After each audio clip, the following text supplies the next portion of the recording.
Let's meet the Martyrs of La Florida. In this episode, we're going to meet Father Juan Bautista De Segura. In 1570, Father Juan Bautista De Segura, a Jesuit priest, was given permission to establish a mission without a military garrison in the area of La Florida, known as Ajucan, which is in modern-day Virginia. He brought with him 2 other Jesuit priests, 3 Jesuit brothers, 3 Jesuit novices, a Spanish boy, and an Indian named Don Luis to serve as their guide and liaison. 9 years earlier, a Spanish ship had rescued Don Luis when he was a mere boy off the Chesapeake Bay coast. He was taken to Spain, where he was instructed in the Catholic faith and baptized under the name Don Luis. He claimed to be a nephew of a powerful chief. In Spain, he received a thorough instruction in the truths of the Catholic faith from the Spanish Jesuits and was even given an audience with the king. Don Luis made many promises that he would help facilitate a missionary endeavor to his own people and would make sure that the missionaries would receive food and shelter. Father Segura and his party, aided by Don Luis, who was about 20 at this time, arrived in the Chesapeake Bay area on September 10, 1570. They constructed a small wooden house to live in and built a chapel for daily mass, and even set up a school for Indian boys. The success of the mission depended on Don Luis and his promises of food and supplies from his people. At first, Don Luis was helpful to the Jesuits, but after a while, he abandoned the missionaries and went to live with the Indians of his uncle's village. This put the Jesuits in a very difficult situation, as they needed Don Luis as an intermediary to obtain food.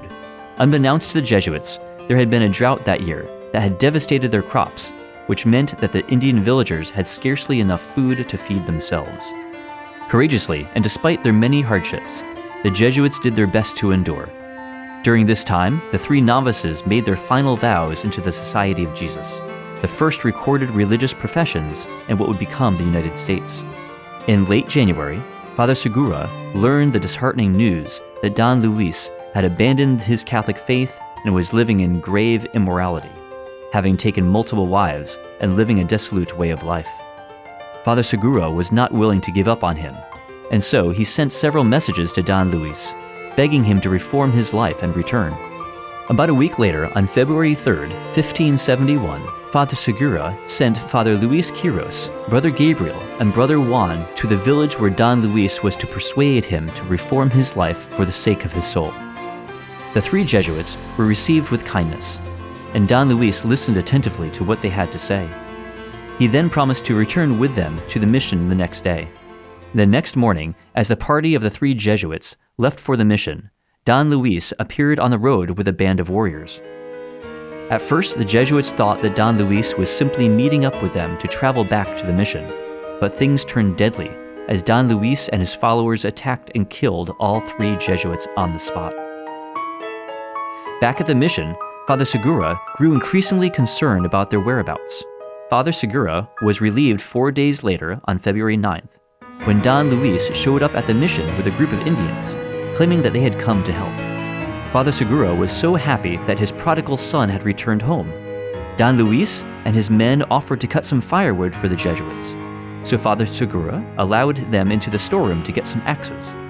This turned out to be a terrible mistake, as once they were armed with axes, they attacked Father Segura and the other 4 Jesuits and killed them all. Only the young boy, Alonso de Almos, was spared and was adopted into the local Indian tribe, and later rescued. Father Juan Segura and his 7 Jesuit companions pray for us.